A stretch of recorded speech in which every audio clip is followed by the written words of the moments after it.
जुड़वा जिठानिया। कानपुर के वर्मा परिवार में शांति देवी की 3 बहुएं थी, ममता, रजनी और सीमा। सुनने में तो ऐसा लग रहा है जैसे शांति देवी बहुत खुशकिस्मत औरत है जिसकी 3 बहुएं सेवा करती होंगी। लेकिन ऐसा कुछ भी नहीं है, क्योंकि वो तीनों बहुएं हर काम को एक दूसरे पे टालती रहती थी। ममता, अरे ममता कहाँ मर गई? जी माँ जी आई, बस 1 मिनट।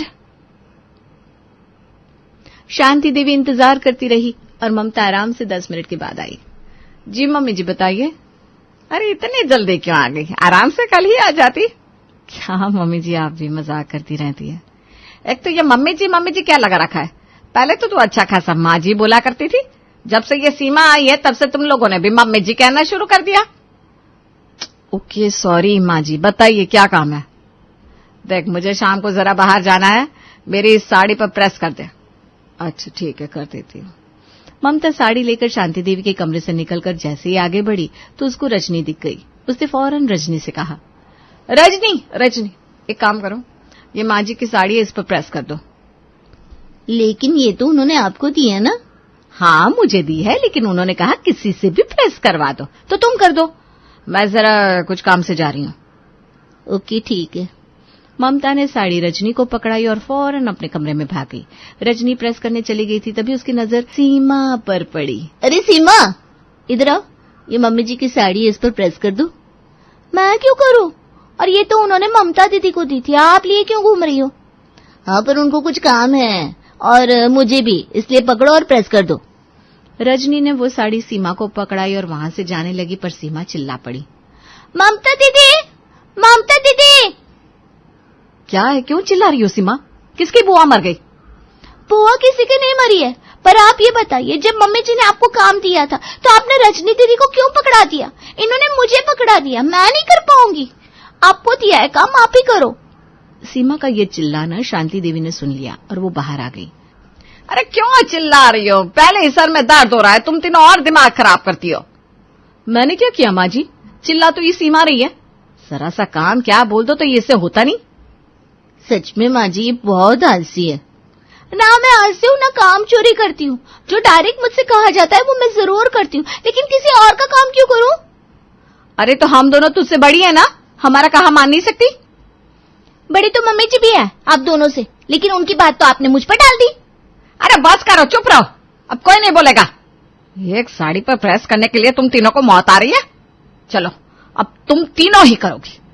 ममता तुम ब्लाउज पर करो, रजनी तुम पेटीकोट पर करो और सीमा तुम पल्लू पर। अरे यार। शांति देवी के गुस्से और ऑर्डर के बाद तीनों बहुएं जैसे मन मार के काम पर लग गई। वारी किस्मत, सबसे बड़ी बहू होकर ब्लाउज पर प्रेस कर रही हूँ। आज अगर मेरी मम्मी देख लेती तो कहती, चल बेटी अब तो ससुराल में नौकरानी बन गई। अरे दीदी, नौकरानी तो फिर भी तनख्वाह लेती है, हम तो मुफ्त में जल रहे हैं। पेटीकोट भी ऐसे सिकुड़ा है जैसे 12 साल से निचोड़ा नहीं गया। कम से कम ब्लाउज पेटीकोट के हिस्से तो छोटे होते हैं, ये पल्लू तो पूरे ट्रेन की पटरी है। तीनों किसी तरह अपने हिस्से की प्रेसिंग खत्म करती है और थकी हारी शांति देवी के पास पहुंचती है। चलो आप थोड़ा चैन मिला। सुनो तीनों, एक जरूरी बात है। क्या बात है माँ जी? तुम्हारे देवर प्रेम की शादी तय हो गई है और कुछ ही दिन में नई बहू नूतन इस घर में आने वाली है। अब मैं चाहती हूँ तुम तीनों थोड़ा सुधर जाओ। नई बहू आएगी, उसे भी यही सिखाओगी क्या? अब कोई मुझे काम बोलेगा तो मैं कहूंगी, नूतन से कहिए, नई बहू है, उसे सिखाना जरूरी है। अरे वाह, ये तो बहुत अच्छी खबर है। वाह, अब से मैं सबसे छोटी नहीं रहूंगी, अब मैं भी सीनियर बहू कहलाऊंगी। तीनों की आंखों में जैसे चमक आ गई थी। नई बहू मतलब नया टाइम पास, नया टारगेट और सबसे बड़ी बात, अब काम किसी और के माथे। इसी बीच प्रेम बहा गया। तीनों भाभियों की नजर उस पर पड़ी और शुरू हो गया मजाक। साजन जी घर आए, साजन जी घर आए। बोलिए दूल्हे राजा, आपको कैसा लग रहा है? सुना है बहुत सुंदर है नूतन, इसके आने पर हमें तो भूल ही जाएंगे, क्यों? अरे भाभी बस करिए ना, अब हम तीनों आपकी भाभियां हैं। छेड़ना तो हमारा जन्मसिद्ध अधिकार है। समय गुजरता गया और प्रेम की शादी बड़े धूमधाम से नूतन से हो गई। बैंड बाजा, घोड़ी, हल्दी, मेहंदी, सब कुछ फिल्मी स्टाइल में। आओ बेटा नूतन, इस घर में अब तुम ही लक्ष्मी हो। जी माँ जी, मैं पूरी कोशिश करूंगी कि आप सबको कभी शिकायत का मौका ना दूं। घर में रौनक छा गई थी। सब लोग बहुत खुश थे, खास तौर पर नूतन की तीनों जिठानियां। शाम के समय नूतन बैठी हुई थी, हल्की मुस्कान लिए वो अपने नए घर को निहार रही थी। तभी तीनों जिठानियां उसकी ओर बढ़ी। ओहो, देखो तो जरा, हमारी नई नवेली दुल्हन कितनी शांत बैठी है। सुनो नूतन, इस घर में सबसे बड़ी बहू मैं हूं और सबसे ज्यादा अनुभव भी मुझे ही है। अगर कोई बात समझ में ना आए तो मुझसे पूछना, और हाँ, मुझे ममता दीदी कहना। हाय, अब इतनी भोली बनने की क्या जरूरत है। देख नूतन, माँ जी की बातों में ज्यादा मत आना। वो ऊपर से सीधी हैं, लेकिन अंदर से मिश्री में मिर्च मिलाए जैसी हैं। और हाँ, अपनी राय रखना, वरना इस घर में कोई पूछता नहीं है। और सुनो मेरी प्यारी देवरानी जी, हमारे प्रेम बाबू थोड़े गरम मिजाज के हैं। प्यार से बात करना, नहीं तो ऐसा भौंकेंगे कि कलेजा कांप उठेगा। अभी तो हनीमून भी नहीं हुआ, पहले ही मूड ना बिगाड़ देना। जी, मैं समझने की कोशिश करूंगी। तभी शांति देवी वहां आ गई। अरे ओ तुम तीनों, क्या बकबोली चल रही है यहाँ? नई बहू को डरा रही हो? अरे माँ जी, हम तो बस मजाक कर रहे थे। मजाक? तुम तीनों का तो जन्म ही दूसरों की जिंदगी का मजाक बनाने के लिए हुआ है। बस करो अब। नूतन, डरने की कोई जरूरत नहीं है बेटा, मैं हूं ना। नूतन की जान में जान आई। अब अगली सुबह नूतन जल्दी उठकर रसोई में गई। तभी ममता आधम की। नूतन, चलो जल्दी जल्दी चाय बनाओ। इस घर में पहले चाय बनती है, बाकी काम बाद में होता है। टाइम देखा है, 9 बज रहे हैं। जी दीदी, बनाती हूँ। ममता के जाते ही रजनी दाखिल हुई। ओहो, अभी तक चाय नहीं बनी? तुम तो बड़ी फुर्तीली दिख रही थी शादी में, क्या हुआ? जी, अभी बना रही हूँ। अच्छा, ध्यान रखना, हमारी चाय में स्वाद कम हुआ ना तो हम भी मीठा बोलना बंद कर देंगे। अब तक नूतन ने बर्तन चढ़ाया था कि सीमा तूफान की तरह अंदर आ गई। अरे ओ नहीं नवेली दुल्हन, सूरज सर पर चढ़ाया है और तेरी चाय का पानी अभी तक उबाल नहीं रहा। जल्दी बना, वरना रसोई में तांडव कर दूंगी मैं। जी जी, बना रही हूँ। किसी तरह नूतन ने चाय बनाई और तीनों के पास ले गई। इतनी चीनी? हमें डायबिटीज कराने का इरादा है क्या? ये चाय जैसे पानी में बस रंग डाल दिया हो। दूध का टैंकर उड़ेल दिया क्या? मम्मी तो गुस्से से फट पड़ेंगी। माफ कीजिए, अगली बार ठीक बनाऊंगी। कामकाज निपटाकर नूतन कुछ देर के लिए बाहर जाने लगी। तभी, अरे ओ बहू, कहाँ जा रही हो? दीदी, जरा कुछ सामान लेने। बाहरी दुनिया देखने का इतना ही शौक है तो शादी क्यों की? हैं? जाओ अंदर बैठो। बिल्कुल, कल ही तो आई हो, आज ही मोहल्ले की हवा लगाने चली हो क्या? हमारी इज्जत की तो कोई कीमत ही नहीं रही। बाहर जाने से पहले 2-4 बार सोच लिया करो। क्या है ये सब? हैं? क्यों रोक रही हो इसे? अगर अकेले बाहर चली गई तो कौन सा पहाड़ टूट जाएगा? अरे माँ जी, हम तो बस हंसी मजाक कर रहे थे। अरे माँ जी, हम तो बस हंसी मजाक कर रहे थे। तुम तीनों का मजाक सुनकर तो आदमी रोने लगे। नूतन बाहर चली गई और दोपहर तक लौटी। थकी हुई थी, लेकिन मन में उम्मीद थी कि खाना तैयार मिलेगा। जब रसोई में गई, अरे खाना नहीं बना। वो तीनों अंदर से निकल कर आई। खाना बनाना तुम्हारी ड्यूटी है ना? घूमने गई थी, बनाओ अब। और जल्दी करो, भूख से हालत खराब हो रही है। चलो चलो, शुरू हो जाओ फटाफट। थकी हारी नूतन फिर से जुट गई। जब खाना बन गया तो फरमाइशों का दौर शुरू हुआ। अब जल्दी से सलाद काटो, बिना सलाद के मुझे खाना हजम ही नहीं होता। अचार कहाँ है? बिना अचार का क्या मजा? अरे मेरी चटनी कहाँ है? बिना चटनी की तो ये खाना अधूरा है। हे भगवान, ये तीनों मिलकर करना क्या चाहती हैं? रात को सबके सोने के बाद नूतन धीरे से कमरे की बत्ती बुझाकर प्रेम के पास आई। सुनिए ना, एक बात कहनी थी। अब क्या हुआ? कोई सपना है क्या? नहीं, वो आपकी तीनों भाभियां मुझे बहुत तंग करती हैं। तंग?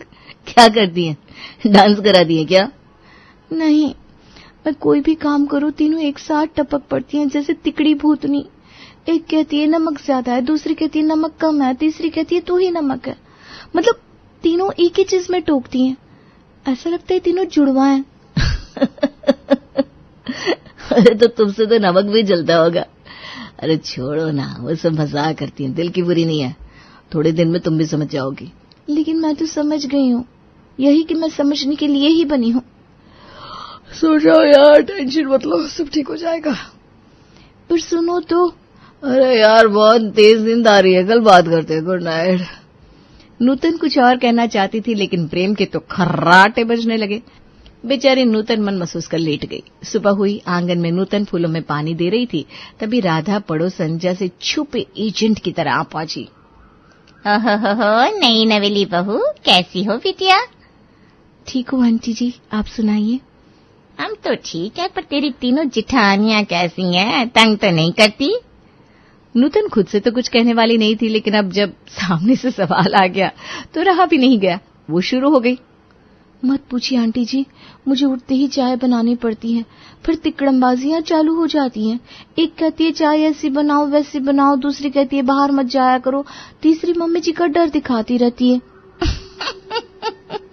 बाप रे बाप, तूने तो सास की गूंज से ज्यादा जिठानियों का तमाशा देख लिया। हाँ आंटी जी, मन तो करता है कहीं भाग जाऊं। अरे अरे अरे, चिंता मत कर, हम है ना तेरे साथ। मैं जरा सबको बता कर आती हूँ। नहीं मतलब तू धैर्य रखा। राधा ये बोलकर चली गई। फिर कुछ घंटे बाद लौटकर वापस आई और सीधे घर में घुसी। वहां तीनों जिठानियां गपशप में लगी थीं। अरे सुनो सुनो, तुम्हारी नई बहू तो मेरी आंखों में आंसू ले आई। क्यों, ऐसा क्या कर दिया? उसने कहा तुम तीनों उसको तंग करती हो। कह रही थी तीनों मिलकर मुझ पर अत्याचार करती हैं। ओहो, तो अब ये नूतन बाहर जाकर नौटंकी दिखा रही है, इसे तो ऑस्कर देना चाहिए। बढ़िया ही नौटंकी बाज। मम्मी जी तो इसे देवी समझ रही थी और ये तो मोहल्ले की मस्खरी बना रही है।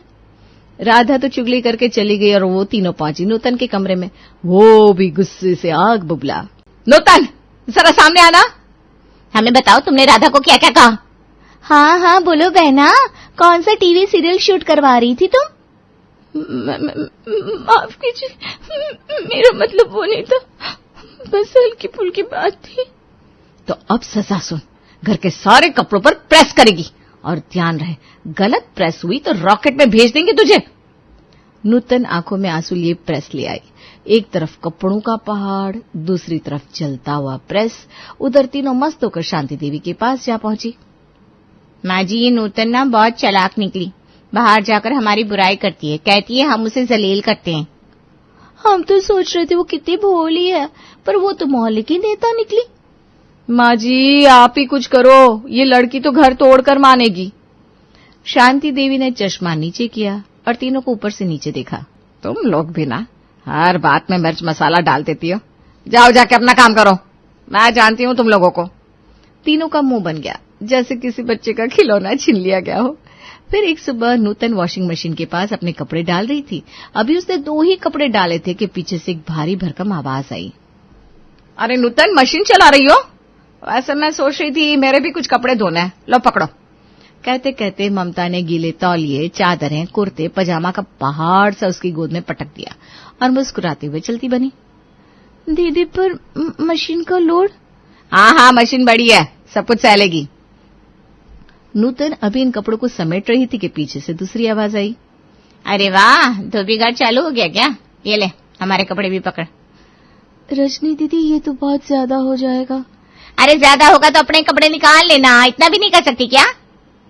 तीसरी आवाज जैसे किसी फिल्म की खलनायक की एंट्री हो वैसे आई। ओहो, मशीन वाली बहू, ये लो। दीदी प्लीज, अब ये मशीन फट जाएगी, कुछ तो रहम करो। अरे फटती है तो फटने दो, कपड़े धोकर चमकनी चाहिए बस। अब मशीन में इतने कपड़े भर चुके थे कि ढक्कन भी मुश्किल से बंद हुआ। मोटर की आवाज हांफने जैसी हो गई। ये मशीन तो धड़ाम से बैठ जाएगी। तो अपने कपड़े निकाल लो, कौन सा दुल्हन बनने जा रही हो आज? मजबूरी में नूतन को अपने कपड़े निकालने पड़े। मन में गुस्सा और आंखों में आंसू थे। वो सीधा अंदर कमरे में गई और फोन निकाला। माँ, मैं थक गई हूँ, ये लोग मुझे नौकरानी समझते, मैं क्या करूं? बेटा, हर समय सहते रहने से लोग आदत बना लेते हैं। अब वक्त है आवाज उठाने का, अपने हक के लिए डट जा। पर माँ। अब कोई परवर नहीं, तू मेरी बेटी है, ना कि इनकी मशीन। माँ की बातों ने नूतन की हिम्मत को जैसे संजीवनी दे दी। उसने आंखें पोंछी और मन ही मन कहा, अब नहीं सोऊंगी। अगले दिन शांति देवी ने ममता को आवाज दी। ममता, जरा 1 कप अदरक वाली चाय बना देना, सर में बहुत दर्द है। अभी लाती हूँ माँ जी। लेकिन उसने काम रजनी पर डाल दिया। माँ ने चाय मांगी है, जरा बना देना। अरे मैं क्यों बनाऊं, मुझे तो एलर्जी है अदरक से, आप बनाओ। मैं तो कह चुकी माँ जी से, अब तू देख तुझे क्या करना है। रजनी सीधा सीमा के पास पहुंची। सीमा तू चाय बना दे, मेरा बीपी लो हो गया है।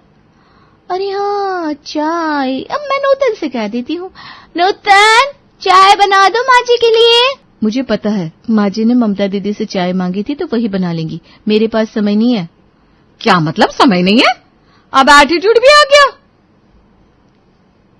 सीमा तुम ही बना दो ना। मैं क्या नौकर हूँ? मैंने नूतन से कह दिया। तो तुम क्यों नहीं बना रही हो नूतन? नूतन ने अपने दोनों हाथ दिखाए और बोली, मेरे हाथों में मेहंदी लगी है, नहीं तो जरूर बना दी थी। तीनों के चेहरे देखने लायक थे। तभी शांति देवी अंदर आई, जो सारा झगड़ा सुन चुकी थी। एक कप चाय के लिए चार चार झगड़ रहे हो, दिमाग फिर गया क्या तुम लोगों का? नूतन सबसे छोटी है माँ जी, वही बना देती। मेहंदी लगी है माँ जी, सच कहूं तो इन तीनों को काम करने की आदत ही नहीं है। अब बहुत हो गया। रजनी तू जा और चाय बना, और कोई कुछ बोलेगा तो मेरे से बुरा कोई नहीं होगा। रजनी चुपचाप रसोई में घुसी। कुछ ही देर में चाय तैयार हो गई, लेकिन गुस्से में बनी थी, उसमें स्वाद नहीं था। शाम को जब प्रेम ऑफिस से घर लौटा, उसने देखा कि माँ उदास बैठी है। क्या हुआ माँ, आज मूड ऑफ क्यों है? अरे क्या बताऊं बेटा, पहले तो तेरी 3 भाभियां ही काम एक दूसरे पर डालती थी, अब तेरी बीवी भी वैसी हो गई। माँ जैसी संगति वैसा रंग। अगर भाभियां मिलजुल कर काम करती तो मेरी बीवी भी कुछ सीखती। अब क्या करे बोल। हाँ बात तो सही कही तूने। नूतन एक गिलास नींबू पानी बना दो यार, बड़ा थक गया हूं। मेहंदी लगी है, ममता दीदी बना देंगी। अब तो तू पूरी तरह से इनकी कंपनी में ढल गई है। ममता भाभी लो, साजिश का बदला लो। अब तो मिलजुल कर ही काम करना पड़ेगा। हाँ धीवर जी, अब मिलजुल कर ही काम करना पड़ेगा। इस घटना के बाद ममता, रजनी और सीमा को भी थोड़ा एहसास हुआ कि नूतन अब पहले जैसी नहीं रही, और शांति देवी भी जान गई कि बहू में अब आत्मसम्मान की चिंगारी जल चुकी है। चारों ने अब मिलजुल कर काम करना शुरू कर दिया।